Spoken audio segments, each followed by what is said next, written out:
The payment of just over 12.2 million to the San and the Khoi people of South Africa is a significant milestone in the implementation of the Rooibos Traditional Knowledge Benefit Sharing Agreement signed in November 2019.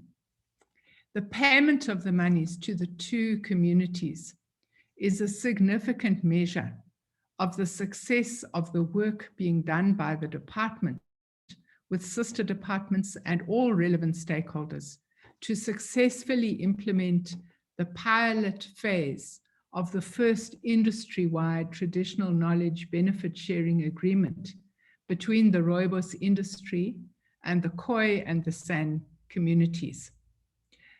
The department has played a key role in the 9-year negotiation process that saw the signing of the agreement that is now one of South Africa's success stories in the implementation of the National Environmental Management Biodiversity Act, or what we know as NEMBA, the Access and Benefit Sharing Regulations, what we call the BABS regulations, as well as the Nagoya Protocol on access to generic resources and the fair and equitable sharing of the benefits arising from their utilization. Now, South Africa has long been a member of the Convention on Biodiversity.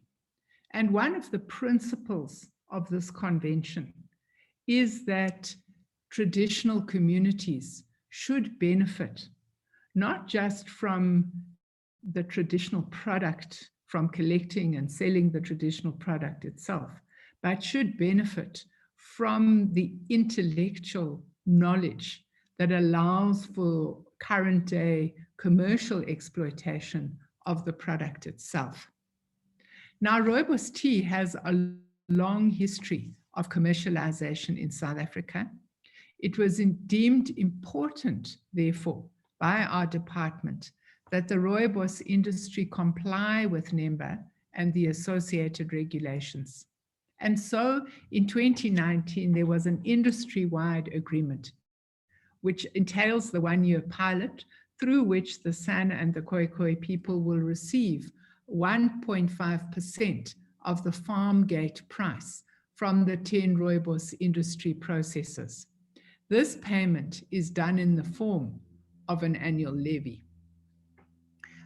An amount of just over 12.2 million generated in the first year of farm gate purchases was paid into the Bioprospecting Trust Fund suspense account before being transferred into the community trust accounts established by the South African San Council and the National Khoisan Council.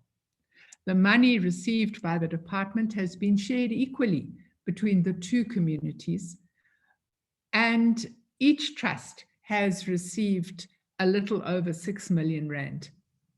These monies only relate to the Rooibos Benefit Sharing Agreement. The two councils are presently finalizing processes and procedures on how the money received will be distributed across their different communities. The Andries Steenkamp Benefit Sharing Trust will share the benefits with the San communities to assist their endeavors to protect their traditional knowledge and related biodiversity. The funds will also be used to protect cultural heritage, to advance education and development within the community, and to improve livelihoods with respect to honesty, fairness, and care. Community structures are to be assisted to develop governance structures before the benefit is shared. The Khoi Biodiversity Trust is developing a comprehensive plan to distribute the funds in a way that will secure equity and fairness to all. It will be guided by a set of principles and policies, and communities will only be able to access the funds by submitting a formal business plan to the CEO of the trust.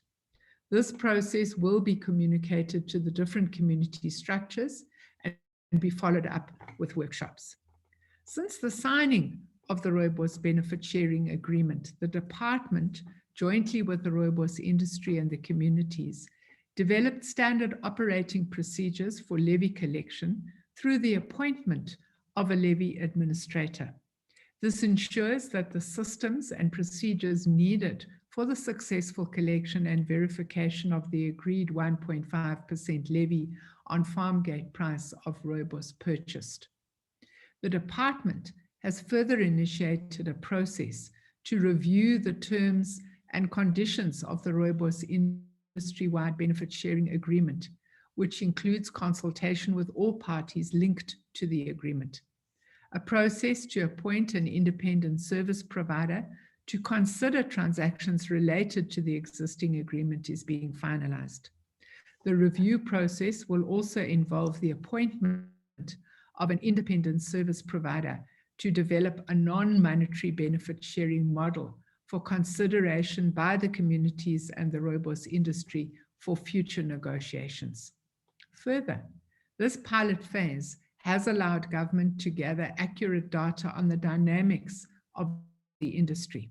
This includes information on opportunities for transformation, the composition of the farmers and other role players across the value chain, as well as market and trade information related to the sale of Rooibos locally and internationally. Now, in order for the fair and equitable benefit sharing interventions to work, the commitment of all people involved in the sector in South Africa and abroad was needed. We recognize that innovative solutions are required to address the fair and equitable sharing of benefits derived from the utilization of genetic resources and the traditional knowledge associated with them. Amongst these is the partnership between industry and communities to ensure that our national and international biodiversity commitments are met. With a suitably negotiated and concluded benefit sharing agreement in place, the issuing of the associated bioprospecting and biotrade permits is more efficient. Without it, there would be no contribution to the socio-economic growth of the two communities. Let me once again emphasize that the sustainable utilization of natural resources, such as Rooibos, needs to happen in a way that includes the conservation of such species so that they are available not just for our present generation, but for future generations.